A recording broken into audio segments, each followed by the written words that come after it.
लेखक ने अब अपनी यात्रा उत्तरकाशी की ओर आरंभ की। उत्तरकाशी उत्तर की काशी है, ये कहा जाता है। ये एक सुंदर नगर है और यहाँ पर तरह तरह के अच्छे गांव के सेठ रहते हैं। स्थान स्थान पर बस रुकती है, जिससे यात्री अपनी शारीरिक आवश्यकताएं पूर्ति करते हुए आगे बढ़ते हैं। इसके बाद 87 किलोमीटर दूर लंका चट्टी है और वहाँ से 3 किलोमीटर दूर भैरव घाटी है और भैरव घाटी केवल 10 किलोमीटर गंगोत्री से दूर है। गंगोत्री के आसपास का दृश्य अनोखा था। वहाँ बड़ा आकर्षक मंदिर था, जिसमें गंगा, यमुना, सरस्वती, लक्ष्मी, पार्वती एवं अन्नपूर्णा की मूर्तियाँ। राजा भगीरथ की भी मूर्ति है। इससे 1 किलोमीटर नीचे गंगा धारा ऊंचाई से बहती है, जो शिवलिंग पर गिरती है। उसी के निकट गौरीकुंड है। यहाँ अनेक साधु संत रहते हैं। यात्रियों को ठहरने की सुविधाएं भी रहती हैं। गंगोत्री से लगभग 18 किलोमीटर आगे गोमुख है। गोमुख से ही गंगा निकलती है। यहाँ का दृश्य बड़ा ही सुंदर और मनमोहक है और फूलों की एक अनुपम घाटी है।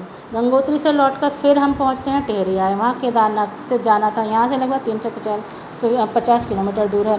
टेहरी से केदारनाथ जाने के लिए 2 रास्ते हैं। जो बस पकड़ी या टेहरी से श्रीनगर पहुँचे। श्रीनगर गढ़वाल नरेश की राजधानी रहा है। यहाँ कमलेश्वर महादेव का मंदिर भी है। वहाँ से चले तो रुद्रप्रयाग पहुँचे। यहाँ भी अलकनंदा और मंदाकिनी का संगम है। रात भर जल की घड़घड़ाहट की ध्वनि आती रही, जो आत्मा को शांति दे रही थी। रुद्रप्रयाग से अलकनंदा का पुल पार कर मंदाकिनी किनारे अगस्त्य मुनि पहुँचे। अगस्त्य मुनि की तपोभूमि है। यहाँ विशाल घाटी है, अनेक मंदिर, मद महेश्वर पहुँचे थे, सब कुछ भूल गए। वो गुप्त काशी और ऊखी मठ भी है। ऊखी मठ उषा अनिरुद्ध के आख्यान से संबंधित है। सोनप्रयाग होकर अंत में रानीकुंड पहुँचे। यहाँ अंत में गौरीकुंड पहुँचे।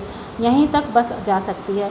इसमें स्नान करके, यहाँ भी गर्म कुंड है, इसमें स्नान करके और खाने पीने और रात्रि विश्राम का ठीक प्रबंध है। अब 19 किलोमीटर कठिन चढ़ाई पार करनी थी, जहाँ मार्ग दुर्गम था। पैर फिसला तो गहरी खाई में जा सकते थे, परंतु केदारनाथ जाने की जय बोलते हुए यात्रियों ने आगे की यात्रा शुरू करी और लेखक भी उनके साथ चल दिए।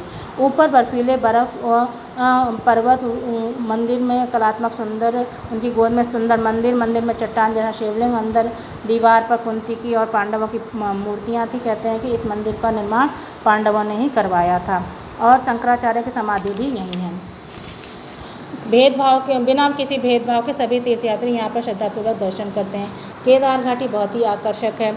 इस क्षेत्र में तुंगनाथ का मंदिर, रावणशिला, कुद्रुनाथ प्रयाग, फूलों की घाटी, यहाँ से कुछ दूरी प्रसिद्ध गोपेश्वर मंदिर है, जो चमोली जिले में है। केदारनाथ के दर्शन के बाद हम लोग पहुँचते बद्रीनाथ दर्शन की लालसा थी, बस लौटी। फिर रुद्रप्रयाग पहुँचे। अलकनंदा के किनारे बद्रीनाथ घाटी में चीड़ के पेड़ की कतारें साएँ साएँ कर रही थी। उनके अलकनंदा पिंडर के संगम का कर्णप्रयाग है।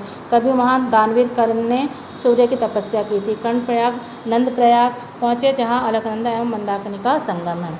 इसके बाद चमोली के पीपलकोटी और गरुड़ गंगा होते हुए उनकी बस जोशीमठ पहुंची, जहाँ पर महत्वपूर्ण स्थान है शंकराचार्य का। यहाँ उनका मठ भी है। इसी जगह नरसिंह, नवदुर्गा, वासुदेव आदि की मूर्तियाँ। यहाँ पहाड़ियों पर फल खूब होते हैं। यहाँ विष्णु प्रयाग भी है। यहाँ अलकनंदा और धौली का संगम होता है। इससे आगे गोविंद घाट पहुँचे। यहाँ से एक रास्ता प्रसिद्ध फूलों की घाटी एवं हेमकुंड साहिब को जाता है। हेमकुंड साहिब लक्ष्मण जी ने की तपस्थली, यहाँ गुरु गोविंद सिंह जी ने भी तप किया था। सिखों का यहाँ पर बड़ा ही संख्या होती है। यहाँ गोविंद घाट से पांडुकेश्वर होते हुए हनुमान चट्टी पहुँचे। इसके आगे पर्वतों के बीच खुला मैदान है, जो दोनों ओर से पर्वतों के बीच में नर और नारायण का स्थान कहा जाता है और बद्रीनाथ का धाम भी है। अलकनंदा के तप्त कुंड है। इसमें स्नान करके समस्त थकान दूर हो जाती है। कुंड के सामने ही बद्रीनारायण जी का जगत प्रसिद्ध मंदिर है। शंकराचार्य जी ने नारद कुंड से निकलकर स्वयं बद्रीनाथ जी की विशाल मूर्ति की स्थापना इस मंदिर में की थी। उत्तर भारत के इस मंदिर का पुजारी केवल नंबूदरी ब्राह्मण ही होता है। तप्त कुंड के अतिरिक्त प्रहलाद धारा, नारद कुंड आदि भी हैं। इसी प्रकार अनेक प्रसिद्ध शिलाएँ भी हैं और यहाँ ब्राह्मण कपाल की यहाँ एक प्रसिद्ध तीर्थ है। चारों ओर प्रकृति के वैभव से भरे तीर्थ भरे पड़े हैं। भाषा में व्यास, गणेश एवं मुक्चुंद गुफाएं और केशव प्रयाग भी भीमपुल में है। हम लौटकर पुनः अब यात्रा खत्म करके ये लोग वापस लौटकर पुनः बस से यात्रा करते हरिद्वार आ गए। उत्तराखंड की यह एक यात्रा उन्होंने पूरी करी थी, परंतु हिमालय तो सौंदर्य से शब्दों की सीमा में बंधा नहीं जा सकता। उसी क्षेत्र में नैनीताल, मसूरी, अल्मोड़ा, रानीखेत, कौसानी आदि पर्यटन के स्थल भी हैं और तीर्थ तो अनेक हैं, जिसकी हम कल्पना भी नहीं कर सकते, ना हम बखान कर सकते हैं। हमारी संस्कृति का क्रीड़ांगन कह सकते हैं हमारे भारत को के उत्तराखंड को। ये उत्तराखंड जो है हमारे संस्कृति का एक खेलने क्रीड़ा का आंगन है, यानी संस्कृति का आंगन है। पाठ समाप्त हुआ।